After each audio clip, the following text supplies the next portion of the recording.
ಸಿದ್ಧಾರೂಢ ಕಥಾಮೃತದ 53ನೇ ಅಧ್ಯಾಯ. 53ನೇ ಅಧ್ಯಾಯದ ಪೂರ್ವದಲ್ಲಿ ಶ್ರೀ ಗ್ರಂಥ ಮಹಾತ್ಮೆ. ಶ್ರೀ ಗಣೇಶಾಯ ನಮಃ. ಶ್ರೀ ಗುರು ಸಿದ್ಧಾರೂಢಾಯ ನಮಃ. 4 ವೇದ, 6 ಶಾಸ್ತ್ರ, 18 ಪುರಾಣ, 28 ದಿವ್ಯ ಆಗಮಗಳ ಸರ್ವಸಾರಭೂತವಾದ ಶ್ರೀ ಸಿದ್ಧ ಪುರುಷನ ಈ ಪವಿತ್ರವಾದ ಚರಿತ್ರೆಯನ್ನು ನಿತ್ಯವೂ ಶ್ರದ್ಧೆಯಿಂದ ಓದುವ, ಕೇಳುವ, ಪೂಜಿಸುವ ಸರ್ವ ಭಕ್ತರಿಗೆ ಧರ್ಮ, ಅರ್ಥ, ಕಾಮ, ಮೋಕ್ಷಗಳು ಸಿದ್ಧಿಸುವು. ಸರ್ವ ಕಷ್ಟ ನಷ್ಟಗಳು, ಸರ್ವ ಪಾಪತಾಪಗಳು, ಚೋರ, ವೈರಿ, ವಿಷಭೂತಾದಿ ಭೀತಿಗಳು ಬಯಲಾಗಿ ಸರ್ವದಾ ಸಕಲ ಸನ್ಮಂಗಳಿಂದ ಕೂಡಿದ ಸುಖ ಸೌಭಾಗ್ಯಗಳು ಒದಗಿ ಬರುವವು. ಶ್ರೀ ಸಿದ್ಧ ಸದ್ಗುರುವಿನ ಕೃಪಾಪೂರ್ವಕ ಶ್ರವಣ ಮಾಡುವುದರಿಂದ ಶಾಂತಿ, ದಾಂತಿ, ವಿವೇಕ, ಜ್ಞಾನ, ಸದ್ಭಕ್ತಿಗಳು ಸಂಪ್ರಾಪ್ತವಾಗುವು. ಈ ಗ್ರಂಥವನ್ನು ತನ್ನ ಇಷ್ಟದೇವತಾ ಮಂತ್ರದೊಡನೆ ಗಂಧ, ಅಕ್ಷತಾ, ಧೂಪ, ದೀಪ, ನೈವೇದ್ಯಗಳಿಂದ ಪೂಜಿಸಿ ಪ್ರತಿ ಅಧ್ಯಾಯದ ಪ್ರಾರಂಭದಲ್ಲಿ ಗ್ರಂಥ ಮಹಿಮೆಯನ್ನು ಪಠಿಸಿ ಸ್ಮರಿಸಿ ನಂತರ ಪಾರಾಯಣ ಮಾಡಿ ಮಂಗಳ ವಿಭೂತಿ ಪ್ರಸಾದಗಳನ್ನು ಭಕ್ತಿಯಿಂದ ಸ್ವೀಕರಿಸುವುದು ಶಿಷ್ಟರ ಸಂಪ್ರದಾಯವಾಗಿದೆ. ಇತಿ ಗ್ರಂಥ ಮಹಾತ್ಮೆ ಸಮಾಪ್ತಿ. ಓಂ ತತ್ಸತ್.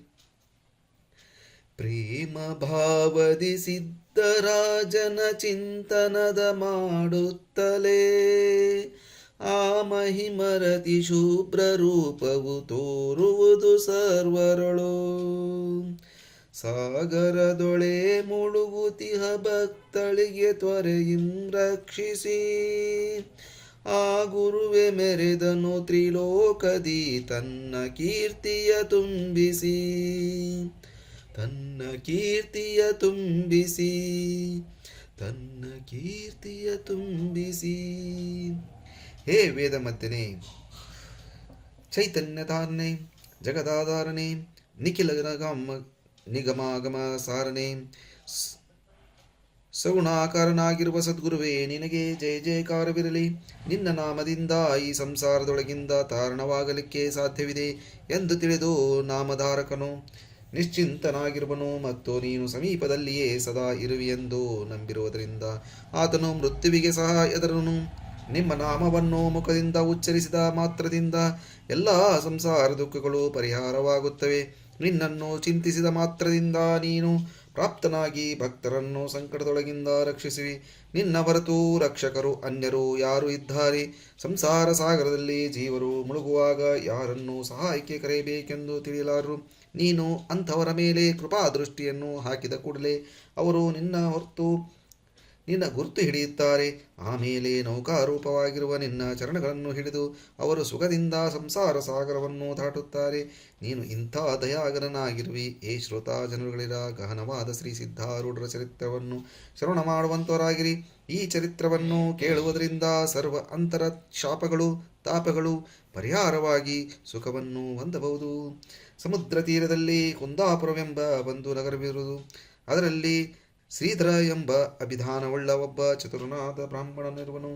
ಆತನ ಪತ್ನಿಯಾದ ಲಕ್ಷ್ಮೀಬಾಯಿ ಎಂಬುವಳು ಸಿದ್ಧಾರೂಢ ಸದ್ಗುರುಗಳ ಚರಣಗಳಲ್ಲಿ ಬಹಳ ಶ್ರದ್ಧಾವಂತಳಾಗಿರುವಳು.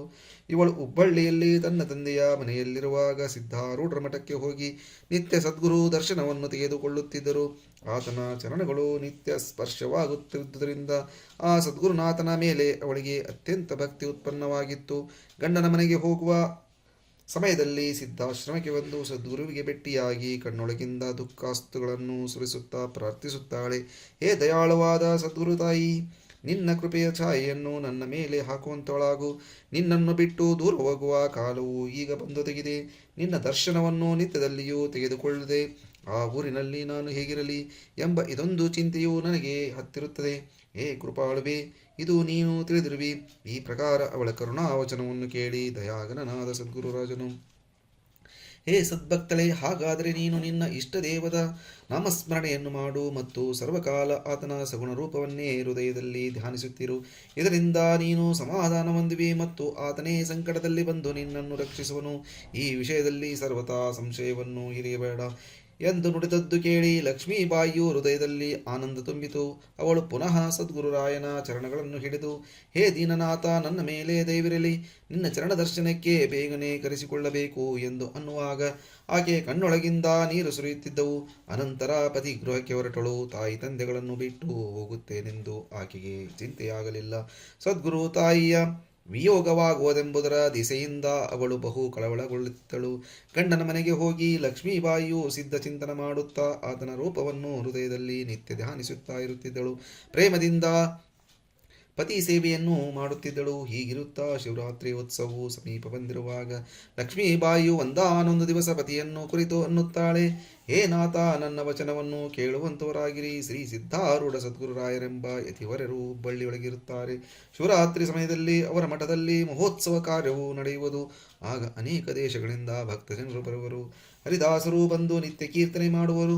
ಆಗ ಸದ್ಗುರುಗಳ ಮುಂದೆ ರಾತ್ರಿ ಹಗಲು ನಾಮಘೋಷವು ನಡೆಯುತ್ತಿರುವುದು. ನಿತ್ಯ ಸೂರ್ಯೋದಯದ ಕಾಲದಲ್ಲಿ ವೇದಾಂತ ಶ್ರವಣವು, ಮಧ್ಯಾಹ್ನದಲ್ಲಿ ಸಾವಿರಾರು ಜನರಿಗೆ ಭೋಜನವೂ ನಡೆಯುವುದು. ಸಂಧ್ಯಾಕಾಲದಲ್ಲಿ ಆಗುವ ಮಹಾಪೂಜಾ ವೈಭವವು ವರ್ಣಿಸಲು ಅಸಾಧ್ಯವಾಗಿರುವುದು. ನೀವು ಸ್ವತಃ ಹೋಗಿ ನೋಡಬೇಕು ಮತ್ತು ಎಷ್ಟು ಅವರ್ಣನೀಯವಾಗಿರುವುದೆಂದು ತಿಳಿಯಬೇಕು. ಈ ಪ್ರಕಾರ 7 ದಿನಗಳ ತನಕ ಈ ಮಹೋತ್ಸವ ಸಮಾರಂಭವು ಬಹು ವೈಭವದಿಂದ ನಡೆಯುವುದು. 7ನೇ ದಿವಸ ರಥೋತ್ಸವವು. ಆ ದಿನ ಸದ್ಗುರುರಾಯನನ್ನು ರಥದಲ್ಲಿ ಕೂಟಿಸುವುದು. ಆಗಿನ ಆ ಮಹಾಶೋಭೆಯನ್ನು ನೋಡಿದರೆ ಕಣ್ಣುಗಳು ಧನ್ಯವಾಗುತ್ತವೆ. ಆದ್ದರಿಂದ ಪ್ರಾಣನಾಥನೇ, ನಾನು ಪ್ರಾರ್ಥಿಸುವುದೇನೆಂದರೆ ನಾವು ಹುಬ್ಬಳ್ಳಿಗೆ ಅವಶ್ಯ ಹೋಗತಕ್ಕದ್ದು. ಶಿವರಾತ್ರಿ ಉತ್ಸವ ನೋಡಿದ್ದಾದರೆ ನನ್ನ ಮನಸ್ಸು ಸಮಾಧಾನ ಪಡುವುದು. ಆಗ ಶ್ರೀಧರನು ಪತ್ನಿಯನ್ನು ಕುರಿತು, ಎಲೆ ಕಾಂತೆಯೇ, ನೀನು ಹೇಳುವುದೆಲ್ಲ ಸತ್ಯವಿರಬಹುದು, ಆದರೆ ನನ್ನ ಉದ್ಯೋಗವನ್ನು ಬಿಟ್ಟು ಹೋಗಲಿಕ್ಕೆ ಬರುವುದಿಲ್ಲ. ನಿನಗೆ ಗೊತ್ತಿದೆ, ಸಮೀಪದಲ್ಲಿ ಗೋಕರ್ಣ ನಕ್ಷತ್ರವಿರುವುದು. ಇಲ್ಲಿಯೂ ಶಿವರಾತ್ರಿ ಉತ್ಸವವು ಅತಿ ವಿಚಿತ್ರ ರೀತಿಯಿಂದ ಆಗುವುದು. ಈ ಸ್ಥಾನವು ಪವಿತ್ರವಿದ್ದು ಇಲ್ಲಾದರೂ ಅಪಾರ ಜನರು ಆ ಸಮಯ ಕೂಡುವರು ಎಂದು ಹೇಳಿದ್ದನ್ನು ಕೇಳಿ ಲಕ್ಷ್ಮೀಬಾಯಿ ಅನ್ನುತ್ತಾಳೆ, ಹುಬ್ಬಳ್ಳಿಯಲ್ಲಿ ಪ್ರತ್ಯಕ್ಷ ದೇವದರ್ಶನವು. ಈ ಗುರುದೇವನು ಭಕ್ತರ ಕೂಡ ಮಾತಾಡುತ್ತಾನೆ. ಆತನ ಭಾಷಣವು ಎಷ್ಟು ಪ್ರೇಮಳವಾದದ್ದು. ಒಮ್ಮೆ ಆತನ ಮುಖ ನೋಡಿದರೆ ಬಹು ಜನ್ಮಗಳ ತಾಪವು ಹೋಗುವುದು. ಆತನ ಪಾದವನ್ನು ಮಸ್ತಕದಿಂದ ಸ್ಪರ್ಶಿಸಾಕ್ಷಣ ಗುರುದೇಹದಲ್ಲಿ ಆನಂದವು ಪ್ರಕಟವಾಗುವುದು. ಆತನ ದರ್ಶನವಾದ ಕೂಡಲೇ ಹೀಗೆ ಕಾಣಿಸುವುದಲ್ಲ, ನನಗೆ ಸಾಕ್ಷಾತ್ ಈಶ್ವರನೇ ಭೇಟಿಯಾದನು. ಅತಿಶಯ ಆನಂದ ಉಂಟಾಗಿ ಆತನ ಮುಖದ ಮೇಲಿರುವ ದೃಷ್ಟಿಯು ಹೇಳುವುದೇ ಇಲ್ಲವು. ಸದ್ಗುರು ಪ್ರೇಮವು ಹೃದಯದಲ್ಲಿ ತುಂಬಿ ಲಕ್ಷ್ಮೀಬಾಯಿಯು ಅತ್ಯುತ್ಕರ್ಷದಿಂದ ನುಡಿಯುವಾಗ ದೇಹದಲ್ಲಿ ಅಷ್ಟಭಾವಗಳು ಉತ್ಪನ್ನವಾಗಿ ಪ್ರೇಮಾಶ್ರುಗಳು ಸುರಿಯುತ್ತಿದ್ದವು.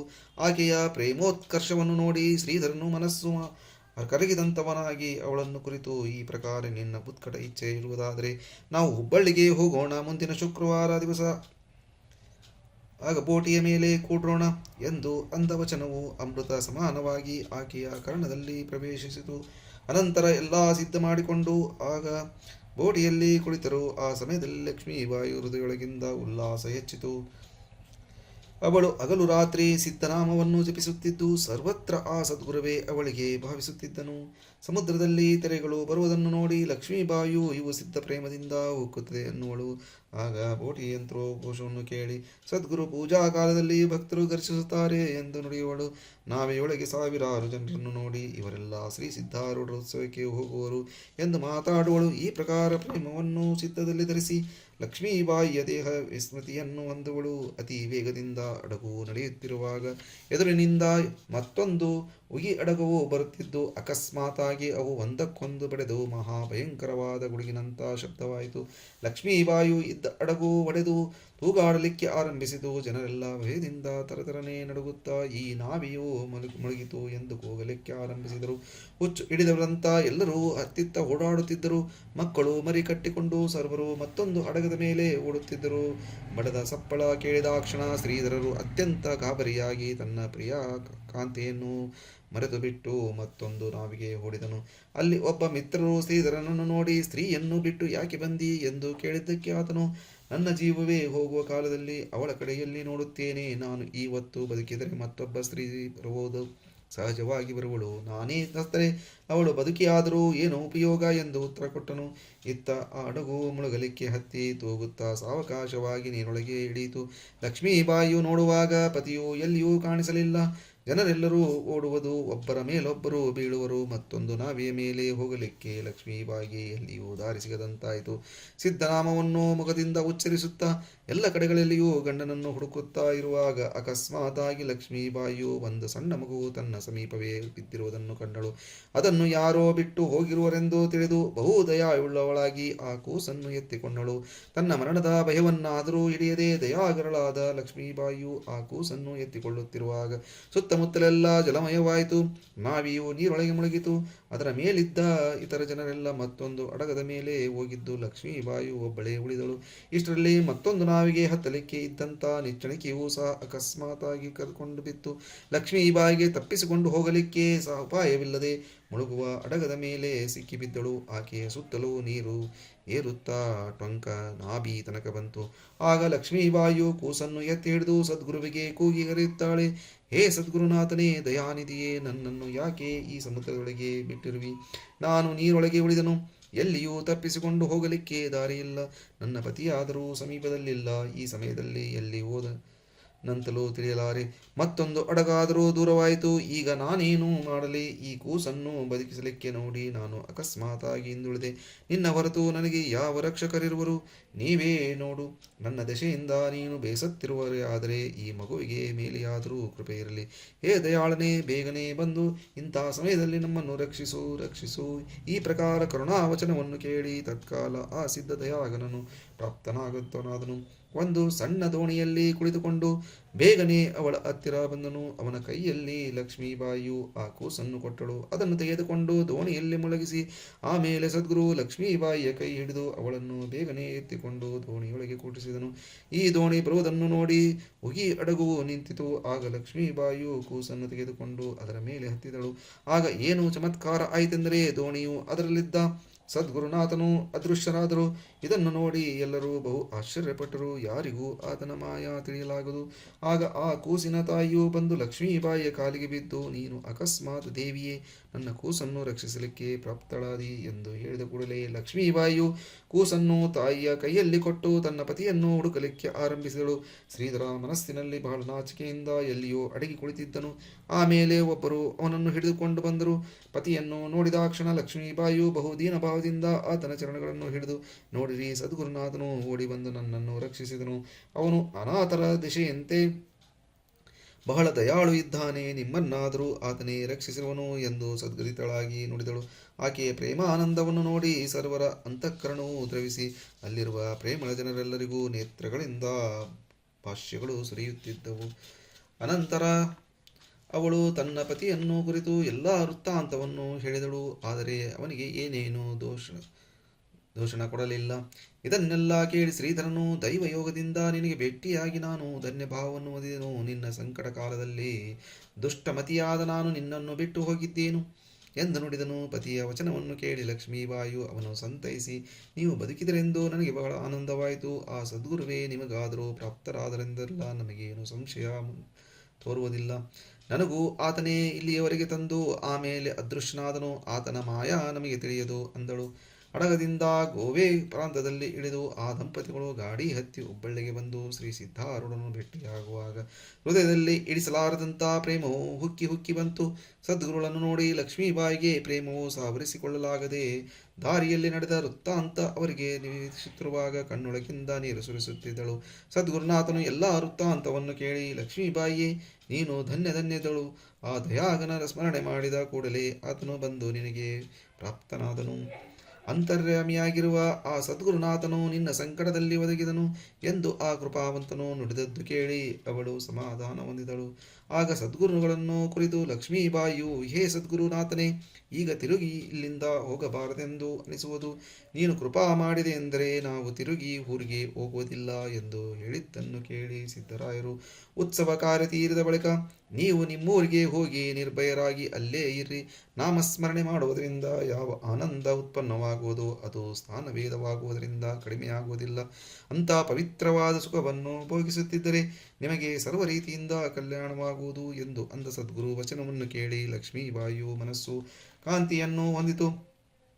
ಶಿವರಾತ್ರಿಯ ಉತ್ಸವ ಮುಗಿದ ಬಳಿಕ ಆ ದಂಪತಿಗಳು ಗುರುವಾಜ್ಞೆಯನ್ನು ಪಡೆದು ತಮ್ಮೂರ ಕಡೆಗೆ ತಿರುಗಿದರು. ತಮ್ಮ ಊರಿಗೆ ಹೋಗಿ ಇಬ್ಬರು ಸದ್ಭಾವವನ್ನು ಹಿಡಿದು ಸದ್ಗುರು ಚಿಂತನೆ ಮಾಡುತ್ತಿರುವಾಗ ಆತನ ಸಮೀಪವೇ ಇಬ್ಬನೆಂಬಂತೆ ಕಾಣಿಸುತ್ತಿತ್ತು. ಎಂಥ ದಯಾಳವಾದ ಆ ಸದ್ಗುರು ಭಕ್ತರಿಗೆ ಬಂದು ನೌಕೆ ಆಗಿರುತ್ತಾನೆ. ಯಾಕೆಂದರೆ ಆತನ ಆಶ್ರಯವನ್ನು ಹೊಂದಿ ಅವರು ಸುಖದಿಂದ ಭವಸಾಗರವನ್ನು ದಾಟುವರು. ಈ ಕಥೆಯ ಲಕ್ಷಾರ್ಥವನ್ನು ಕೇಳಿರಿ.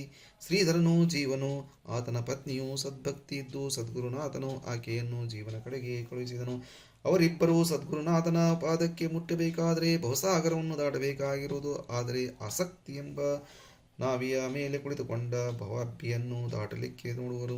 ಆಗ ವಿರಕ್ತಿ ಎಂಬ ಮತ್ತೊಂದು ಅಡಗು ಎದುರಿನಿಂದ ಬಂತು. ಆಗ ಬಹು ತೀವ್ರವಾಗಿ ಬಂದು ಆಸಕ್ತಿಯನ್ನು ಭೇದಿಸಿಬಿಟ್ಟಿತು. ಜೀವನು ಆ ಕ್ಷಣಕ್ಕೆ ಭಕ್ತಿಯನ್ನು ಬಿಟ್ಟು ಡಂಭಾಚಾರದಿಂದ ವಿರಕ್ತಿಯನ್ನು ಆಶ್ರಯಿಸಿದನು. ಆದರೆ ಅದರಿಂದ ಆತನಿಗೆ ಸಮಾಧಾನವಿದ್ದಿಲ್ಲ. ಇತ್ತ ಭಕ್ತಿಗೆ ಆಸಕ್ತಿಯಲ್ಲಿ ಉಳಿದಿರುವಾಗ ದಯಾ ಎಂಬ ಮಗು ಸಿಕ್ಕಿತು. ಅದರಿಂದ ಅವಳು ಆಸಕ್ತಿಯಲ್ಲಿ ಸಿಕ್ಕಿಬಿದ್ದಳು. ಭವಜಲದೊಳಗೆ ಅವಳು ಮುಳುಗುತ್ತಿರುವಾಗ ತತ್ಕಾಲವೇ ಸದ್ಗುರುವು ಪ್ರಾಪ್ತನಾದನು. ಆತನು ಎಂದು ದಯಾ ಮತ್ತು ಭಕ್ತಿ ಇಬ್ಬರನ್ನು ವಿರಕ್ತಿಗೆ ತಂದು ಮುಟ್ಟಿಸಿದನು. ಜೀವನಿಗೆ ಭಕ್ತಿ ಭೇಟಿಯಾದ ಕೂಡಲೇ ಸಮಾಧಾನವಾಯಿತು. ಇಬ್ಬರು ಆನಂದಪಟ್ಟರು. ಆಮೇಲೆ ಜೀವ ಮತ್ತು ಭಕ್ತಿ ಇಬ್ಬರು ಸದ್ಗುರುವಿಗೆ ಬಂದು ಭೇಟಿಯಾದಾಗ ಅವರು ನಾಮಸ್ಮರಣೆ ಮಾಡಲಿಕ್ಕೆ ಹೇಳಿದರು. ಸಿದ್ಧ ಸದ್ಗುರುನಾಥರು ಅತ್ಯಂತ ದಯಾಳಿದ್ದು ಆತನು ಜೀವರಿಗೆ ಭವಸಾಗರದೊಳಗಿಂದ ತಾರಿಸುವಂತನಾಗಿರುತ್ತಾನೆ. ಅವನ ನಾಮ ಮಾತ್ರದಿಂದ ದೇವರುಗಳನ್ನೆಲ್ಲ ಜೀವರುಗಳನ್ನೆಲ್ಲ ಭವಾಬ್ದಿಯನ್ನು ದಾಟುವರು ಎಂಬಲ್ಲಿಗೆ ಶ್ರೀ ಸಿದ್ಧಾರೂಢ ಕಥಾಮೃತದೋಳು ಶ್ರವಣ ಮಾತ್ರದಿಂದ ಸರ್ವ ಪಾಪಗಳನ್ನು ಭಸ್ಮ ಮಾಡುವಂಥ ಅತೀ ಮನೋಹರವಾದ ಈ 53ನೆಯ ಅಧ್ಯಾಯವನ್ನು ಶಿವದಾಸನು ಶ್ರೀ ಸದ್ಗುರು ಸಿದ್ಧಾರೂಢ ಚರಣಾರವಿಂದಗಳಲ್ಲಿ ಅರ್ಪಿಸಿರುವನು. ಓಂ ತತ್ಸತ್.